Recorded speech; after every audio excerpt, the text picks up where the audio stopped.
Assalamualaikum warahmatullahi wabarakatuh. Perkenalkan, nama saya Selvi Yulianingsih, Tambuk S1 B1 18011.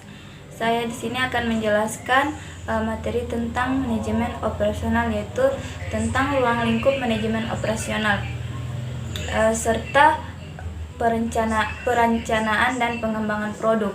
Yang pertama, saya akan menjelaskan tentang ruang lingkup manajemen operasional. Apa itu manajemen operasional? Definisi manajemen operasional atau MOP. Manajemen adalah ilmu tentang bagaimana kita mencapai tujuan melalui penerapan fungsi-fungsi manajemen. Apa sih itu fungsi-fungsi manajemen? Fungsi-fungsi manajemen itu terdiri dari 4. Yang pertama yaitu POAC, atau yang pertama P, planning atau perencanaan. Yang kedua organizing atau pengorganisasian. Yang ketiga actuating atau penggerakan. Yang keempat controlling atau pengawasan. Sedangkan operasional adalah segala aktivitas yang berkaitan dengan penciptaan barang dan jasa. Jadi dari kedua definisi di atas dapat kita simpulkan bahwa manajemen operasional adalah bagaimana kita mencapai tujuan penciptakan barang dan jasa melalui fungsi-fungsi manajemen, atau bisa dibilang menciptakan barang yang baik dengan cara yang baik. Selanjutnya, tugas manajemen operasional. Apa saja sih tugas manajemen operasional? Yang pertama, perencanaan. Yang kedua, konsep. Yang ketiga, realisasi. Perencanaan yaitu merencanakan apa yang ingin dibuat. Yang kedua, konsep, membuat konsep dalam bentuk teks atau gambar. Yang ketiga, realisasi, direalisasikan dalam bentuk produk atau barang. Tetapi tugas manajemen operasional ini harus berkaitan dengan divisi perusahaan. Apa saja sih divisi perusahaan? Ada 4 divisi perusahaan. Yang pertama divisi keuangan, yang kedua divisi MSDM, yang ketiga divisi marketing, yang keempat divisi operasional. Terus mengapa penting mempelajari MOP atau manajemen operasional? Karena yang pertama, salah satu dari 4 divisi bisnis yang ada dalam perusahaan. Yang kedua, untuk mengetahui cara memproduksi suatu barang atau jasa, input, proses, output. Yang ketiga, untuk mengetahui tugas manajemen operasional. Yang keempat, sebagai alat kompetitif. Materi selanjutnya yaitu perancangan dan pengembangan produk. Apa sih itu perancangan produk? Perancangan produk adalah suatu proses di mana divisi operasional suatu perusahaan membuat rancangan untuk membuat suatu produk. Rancangan produk tersebut tidak hanya berlaku untuk produk yang lama, produk baru, tetapi juga untuk produk yang lama. Pentingkah perancangan dan pengembangan produk? Ya, penting. Mengapa? Karena perancangan dan pengembangan produk akan membawa kita pada keunggulan yang kompetitif. Agar hal tersebut berhasil, maka pada prosesnya divisi operasional harus bekerja sama dengan divisi lain dalam perusahaan, terutama divisi perusahaan. Seperti kita ketahui, divisi perusahaan itu ada 4, divisi keuangan, divisi MSDM, marketing, serta operasional. Apa sih kerjasama antara divisi operasional dengan divisi keuangan dalam perancangan dan pengembangan produk? Yaitu divisi keuangan akan membiayai seluruh keperluan dan memodali segala keperluan yang dibutuhkan oleh divisi operasional. Yang kedua, kerjasama antara divisi operasional dan divisi MSDM untuk melakukan perancangan dan pengembangan produk, yaitu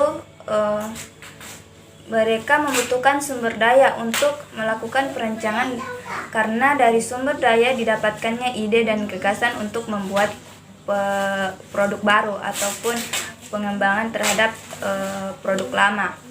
Yang ketiga, kaitan divisi pemasaran dan divisi operasional. Pengembangan dan perancangan produk harus disukai oleh konsumen, dengan menanyakannya kepada divisi pemasaran, karena divisi pemasaran yang mengetahui apa yang diperlukan oleh masyarakat dan apa yang diinginkan oleh masyarakat. Terus sumber perancangan dan pengembangan produk. Sumber perancangan dan pengembangan produk bisa berasal dari para ahli di bidangnya. Terus design by imitation atau mencontek ide orang lain. Dan yang terakhir bisa dari pelanggan. Selanjutnya hubungan PLC dengan rancangan produk. Perancangan produk, apa sih itu PLC? PLC adalah product life cycle, artinya setiap produk memiliki siklus kehidupannya masing-masing. Siklus hidup PLC terdiri dari 4. Yang pertama perkenalan, yang kedua pertumbuhan, yang ketiga kedewasaan, yang keempat decline atau kematian. Perkenalan, ciri-cirinya yaitu penjualan yang masih sedikit, promosi yang sangat gencar.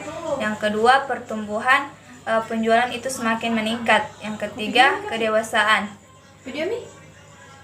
penjualan kita mencapai titik tertinggi dan pada tingkat berikutnya akan mengalami penurunan. Yang keempat decline atau kematian, penjualan menurun dan tidak ada lagi yang mau membeli produk kita. Terus apa kaitannya PLC dengan perancangan produk? Yaitu PLC akan memberitahukan informasi kepada kita kapan harusnya kita melakukan rancangan pengembangan produk. Bisa pada tahap 1 perkenalan dan pada tahap kedewasaan, maka harus melakukan perancangan baru agar penjualan kita tidak menurun dan tidak mengalami decline atau kematian. Selanjutnya faktor yang harus mengharuskan perancangan dan pengembangan produk. Yang pertama itu selera. Selera konsumen itu berubah-ubah. Yang kedua demografi, melakukan perancangan sesuai umur, usia, dan jenis kelamin. Yang ketiga sosial budaya, harus ketika kita membuat produk kita harus menyesuaikan dengan budaya sosial setempat. Yang keempat hukum, harus mematuhi peraturan pemerintah, harus menyesuaikan diri dengan perubahan. Terus proses perancangan dan pengembangan produk. Yang pertama pencarian gagasan atau ide, yang kedua seleksi gagasan, potensi pasar, kelayakan finansial, kesesuaian operasi. Yang ketiga pembuatan prototipe atau barang pencontohan. Yang keempat pengujian di masyarakat. Yang kelima, yang terakhir desain akhir. Terus apa saja hambatan perancangan dan pengembangan produk? Yang pertama kurangnya gagasan atau ide. Yang kedua kondisi pasar yang semakin banyak pesaing. Yang ketiga biaya yang mahal. Yang keempat tingginya tingkat kegagalan serta jangka waktu produk yang singkat. Berikutnya perancangan dan pengembangan produk. Pengembangan produk terhadap jasa. Yang pertama itu jenis jasa, contohnya seperti Gojek, Grab. Yang kedua waktu pelayanan, contohnya seperti bank. Yang ketiga cara pelayanan, contohnya seperti BPJS, yang dulunya kita harus ke kantor BPJS untuk melakukan pengurusan, tetapi sekarang bisa melalui aplikasi BPJS. Itulah tadi materi yang dapat saya jelaskan. Kurang dan lebihnya mohon dimaafkan.